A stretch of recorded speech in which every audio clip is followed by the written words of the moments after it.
Imagine receber um convite. Não um convite comum para uma festa ou cerimônia mundana, mas um chamado selado com símbolos desconhecidos, entregue por um mensageiro sobrenatural em meio a uma tempestade furiosa, convidando-o para testemunhar o evento mais importante do universo, o casamento alquímico de um rei e uma rainha. O que você está prestes a experimentar nesta imersão sonora é a jornada de um homem que recebeu precisamente esse chamado.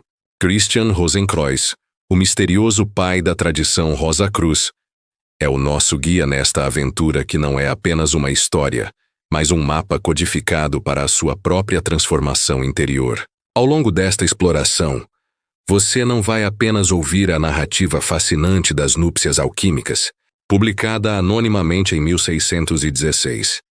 Você vai decifrar os seus 7 dias de provas e revelações, compreendendo o que cada etapa simboliza no processo da grande obra alquímica. Vamos desvendar juntos como esta alegoria, que alguns atribuem a Johannes Valentinus Andreae, não é um conto para ser lido, mas um processo para ser vivido.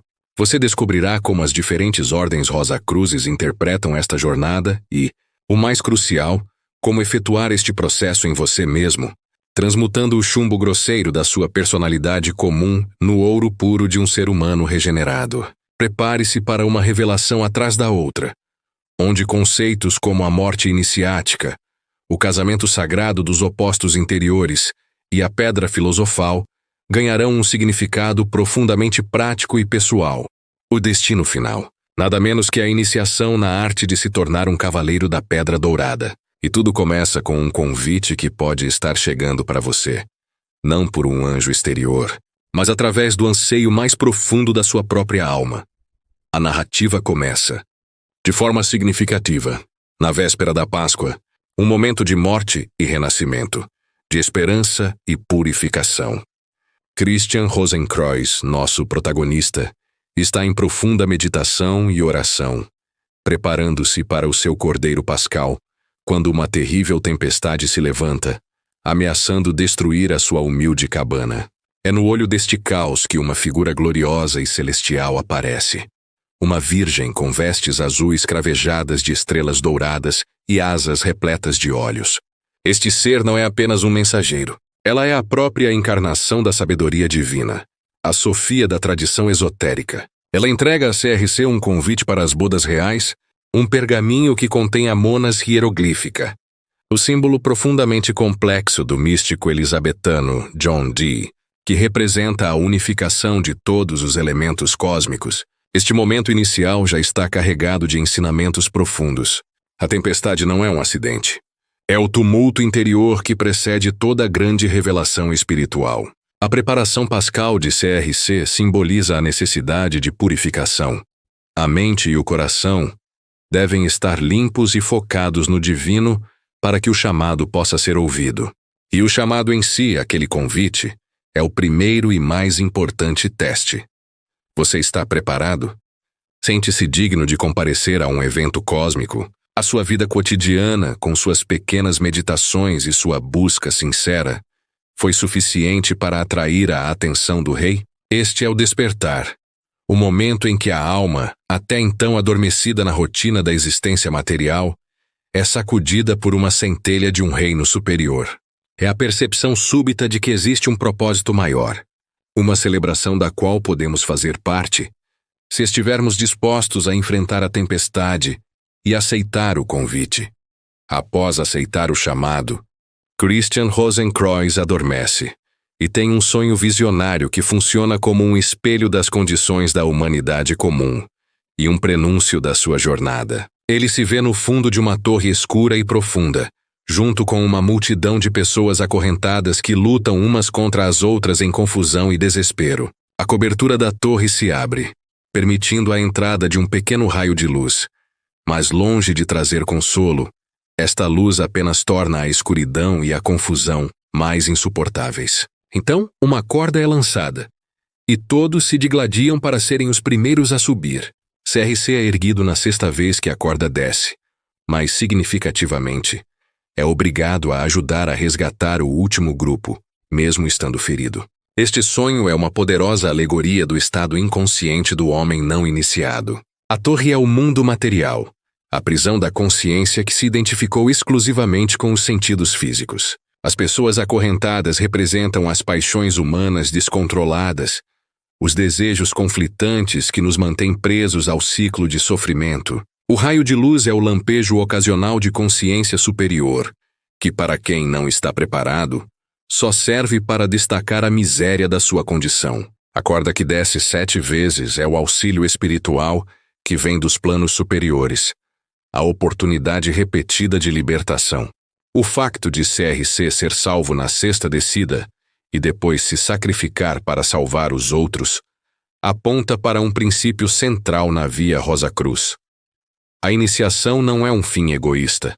O verdadeiro iniciado é aquele que, tendo alcançado a libertação, volta para ajudar a humanidade. Este sonho é, portanto, uma carta de navegação interior. Ele nos mostra que o primeiro passo para a jornada alquímica é reconhecer a nossa própria condição de cativeiro, identificar as correntes dos nossos próprios vícios e padrões mentais que nos mantêm lutando na escuridão. É a humildade de perceber que, sem ajuda, sem essa corda lançada do alto, nossa luta é em vão. Desperto e cheio de uma nova determinação, CRC parte para o castelo onde ocorrerão as núpcias. A sua primeira grande prova consciente surge quando ele avista 3 altos cedros, sob os quais repousa, e encontra uma tabuleta que descreve os 4 caminhos que levam ao destino. Esta é uma das passagens mais ricas em significado prático de toda a obra. O primeiro caminho é curto, mas perigoso, cheio de precipícios intransponíveis. É o caminho do fanatismo e do ascetismo imprudente, que busca atalhos perigosos e despreza a preparação necessária. O segundo é mais longo e leva em círculos, plano e fácil, mas que exige que não se desvie nem para a direita, nem para a esquerda. Este é o caminho da ortodoxia religiosa, seguro mas muitas vezes estagnante, que pode levar a uma espiritualidade de forma sem substância. O terceiro é o verdadeiro caminho real, repleto de delícias e espetáculos, mas que até agora dificilmente um dentre 1000 se lançou. Este é o caminho do místico, daquele que encontra Deus em toda a criação, uma via de alegria e beleza, mas que exige um coração puro e desapegado. O quarto caminho é aquele pelo qual nenhum homem alcançará o real, pois é uma via muito exigente, conveniente apenas aos corpos incorruptíveis. Este é o caminho do iniciado plenamente realizado, uma via que transcende completamente a humanidade comum. A lição aqui é imensamente prática para qualquer buscador. Você deve escolher o seu caminho. Não existe uma única maneira espiritual de se viver. A sua personalidade, os seus talentos e as suas limitações determinarão qual estrada é a mais adequada para si. A advertência de que não se pode retornar sob risco de morte significa que, uma vez que a alma despertou para a busca espiritual, não há como voltar à ignorância completa sem sofrer uma morte espiritual. O regresso seria uma traição ao próprio self superior, com consequências desastrosas para o desenvolvimento da consciência. A chegada ao castelo marca o início de uma série de provas intricadas, que constituem o cerne do processo alquímico. A primeira delas é reveladora. CRC é pesado numa balança. Este não é um julgamento moral no sentido comum.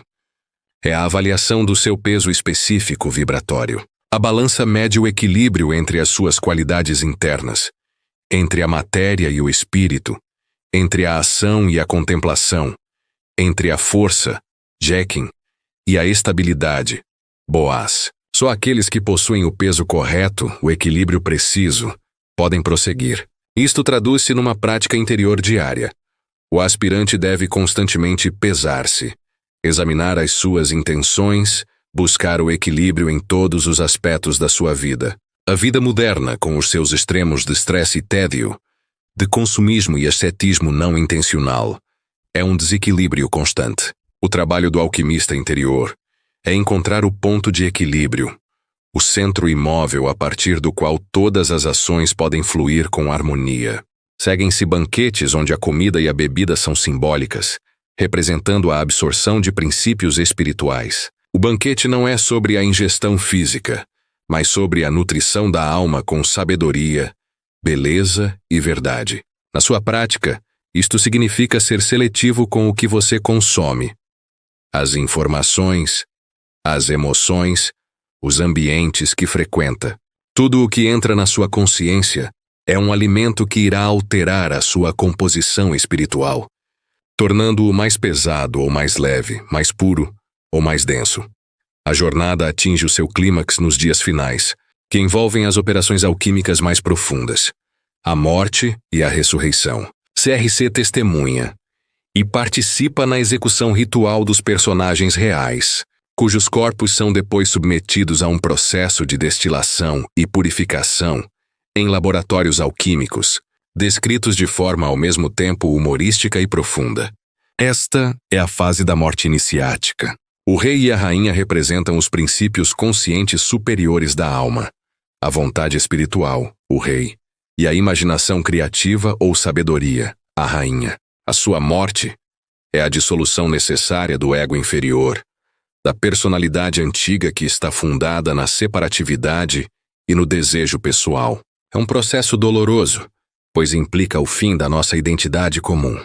A destilação subsequente é a purificação extrema de todas as impurezas psíquicas, todos os traumas, complexos e padrões negativos que contaminam a nossa essência. Para o praticante moderno, esta é a fase mais desafiadora. É a prática da observação impiedosa de si mesmo. Envolve encarar as próprias sombras, os medos mais profundos, os vícios de caráter e, através do fogo da atenção consciente, queimá-los. Não é uma repressão, mas uma transmutação. A raiva é transformada em força de vontade serena, a luxúria em amor incondicional, a ganância em um senso de abundância e partilha. É um trabalho de laboratório interior, onde cada experiência de vida, especialmente as difíceis, se torna o cadinho no qual esta transmutação ocorre.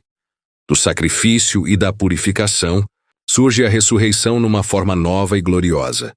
O rei e a rainha renascem, realizando finalmente as suas núpcias alquímicas. Este é o casamento sagrado, a hieros gamos. No microcosmo humano, esta é a união indissolúvel do espírito, o princípio masculino, o rei, com a alma, o princípio feminino, a rainha. É a integração total do self. Já não há mais conflito entre a vontade superior e os desejos inferiores, entre a intuição e a razão, entre o divino e o humano. Eles tornam-se um.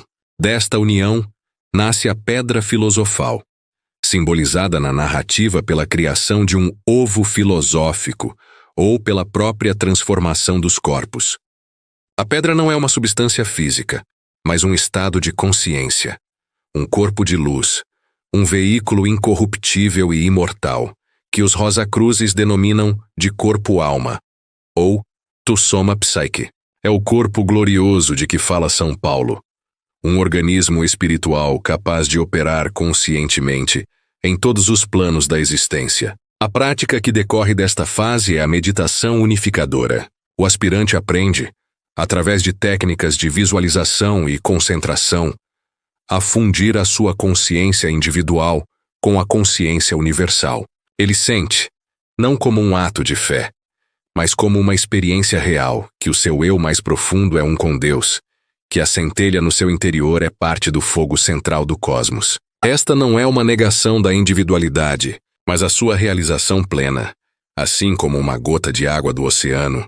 Ao perceber-se como oceano, não deixa de ser uma gota, mas compreende a sua verdadeira natureza. A obra culmina no 7º dia, com a criação dos Cavaleiros da Pedra Dourada. TRC e os outros que completaram a jornada são investidos nesta nova ordem de cavalaria espiritual. Eles não partem para viver em isolamento, mas recebem a missão de zarpar em 12 barcos que ostentam as bandeiras do zodíaco, simbolizando que a sua sabedoria agora deve ser levada a todas as direções do mundo e a todos os signos da humanidade. A jornada interior, portanto, nunca termina em autorreclusão. A culminação da grande obra é o serviço desinteressado. O lema que Christian Rosenkreuz inscreve, Summa scientia nihil sire. A maior sabedoria é não saber nada. É a chave final. Significa que o verdadeiro sábio, aquele que se fundiu com o infinito, compreende a vastidão do desconhecido e permanece num estado de eterna humildade e aprendizagem. Ele não possui o conhecimento. É um canal através do qual o conhecimento flui. A prática efetiva para nós aqui e agora é viver cada dia como uma das 7 jornadas. Comece pelo estudo e meditação. Dia 1. Leia textos sagrados, reflita profundamente sobre o seu propósito. Prossiga para a autoobservação. Dia 2. Torne-se consciente dos seus pensamentos e emoções sem se identificar com eles. Em seguida, pratique o equilíbrio. Dia 3. Busque o meio termo em todas as coisas, na alimentação, no trabalho, no repouso. Então, enfrente a morte do ego. Dia 4. Abandone conscientemente um vício, um ressentimento, uma autoimagem limitante. Purifique-se, dia 5, através do perdão, da gratidão e da reforma íntima. Una os seus opostos, dia 6. Em meditação, visualize a luz do seu espírito a descer e abraçar a sua alma, fundindo-se no coração. Finalmente sirva, dia 7. Realize uma boa ação em completo anonimato, sentindo a alegria de ser um instrumento da força cósmica que tudo permeia. As núpcias alquímicas são, portanto, um espelho. Elas não descrevem uma aventura de um homem no passado, mas lançam um convite perene a cada um de nós. O castelo não está numa montanha distante. É o seu próprio sistema corpo-alma-espírito. O rei e a rainha são as suas próprias potencialidades adormecidas. O convite, essa misteriosa carta, é o anseio que você sente agora mesmo por significado, por plenitude, por Deus. Aceitar este convite é a maior aventura que um ser humano pode empreender. É a única jornada que, no final, revela que o buscador, a busca e o alvo buscado são, e sempre foram, uma coisa só.